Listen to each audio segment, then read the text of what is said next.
Hello everyone, myself Himani Sharma from RPIIT campus. In today's class, I discuss about the principle and step involved in the gravimetric analysis. They are the purity of the precipitate, co-precipitation and post-precipitation, estimation of the barium sulfate.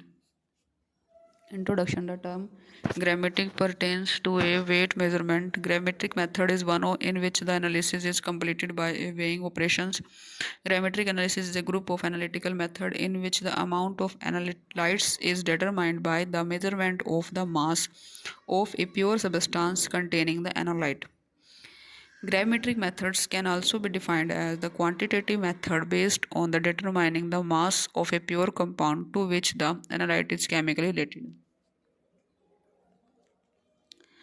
Types of gravimetric analysis. There are the two main types of gravimetric analysis. First is the precipitations. Analyte must be first be converted to a solid precipitate by precipitation with an appropriate reagent.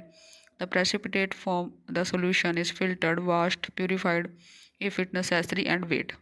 Second is the volatilization. In this method, the analyte is or its decomposition product are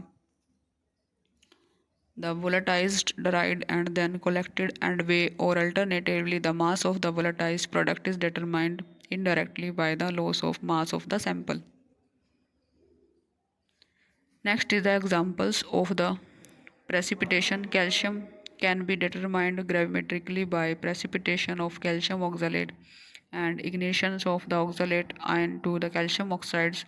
Ca2 plus C2O4 is converted into the calcium chromate C2O4.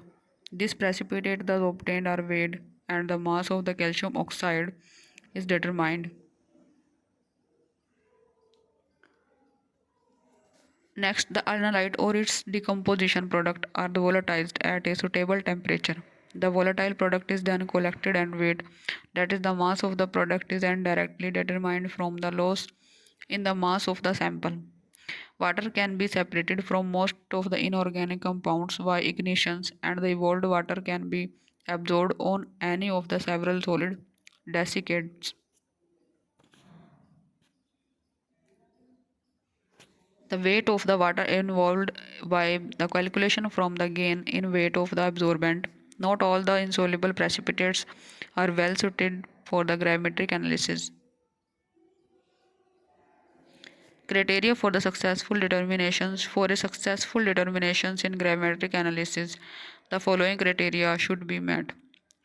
The desired substance must be completely precipitated. In most determination, the precipitant is of such a low solubility that losses from the dissolutions are the negligibles, and the additional factors is the common ion effect. This further decreases the solubility of the precipitate. Example: when there are the silver is precipitated by addition of chlorine Ag plus Cl.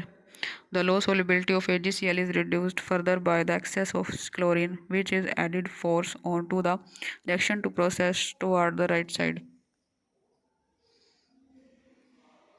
The weight form of the product should be of the known compositions, and the product should be pure and easily filtered and easy in handling. That is the PPT filtering, washing, drying and weighting. It is usually difficult to obtain a product which is pure, which is the free from the impurity. This could be reduced by careful precipitation and sufficient washing. In today's class, I discussed about the gravimetric methods. Thank you.